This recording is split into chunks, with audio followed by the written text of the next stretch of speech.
that as much as possible we involve African scholars in our research endeavors here in Canada.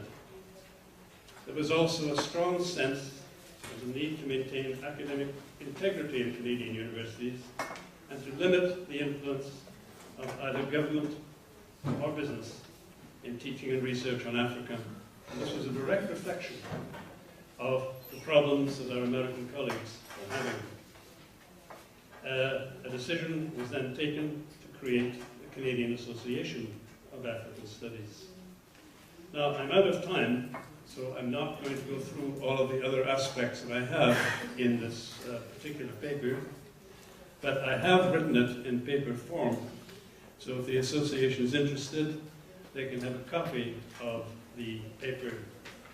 I'll just skip very quickly through to show you some of the things.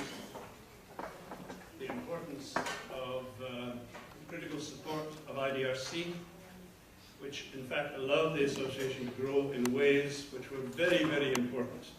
We brought scholars in from Africa. We funded African graduate students to attend this meeting. We did a whole number of things. We distributed 250 copies of the journal to all Canadian embassies and consulates overseas. All of this was made possible by IDRC funding. There's part of the Constitution originally, and the voting membership has been strongly influenced by the affair in '69. You will note that the original membership, if you were a government member or a private sector member, you could not be a full voting member of the association. There is membership by discipline, 243 in 1984.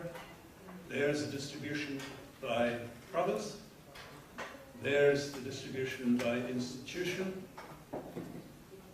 And finally, my conclusion that many of the issues are still relevant to our debate today.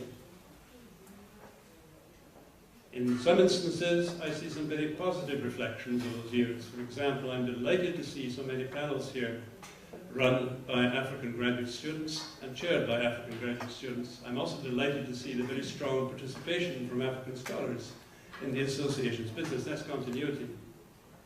But there's some other aspects which we have to give some very serious thought to if we're going to move African studies here forward in the future. So I'll stop there. Thank you.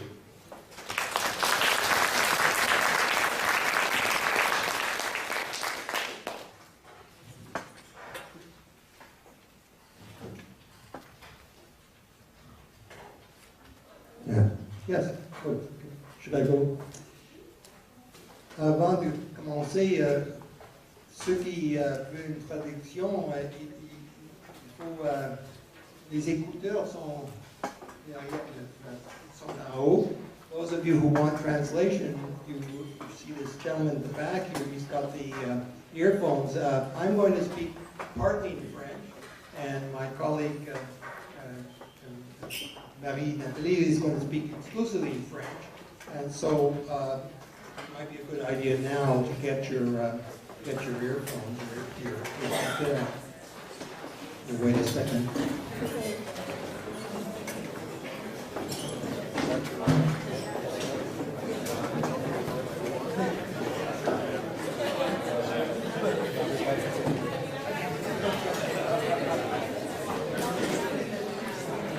You have to show ID to get the, you have to leave ID, yeah. They don't want us to steal the silverware. You know it.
Thank you very much. So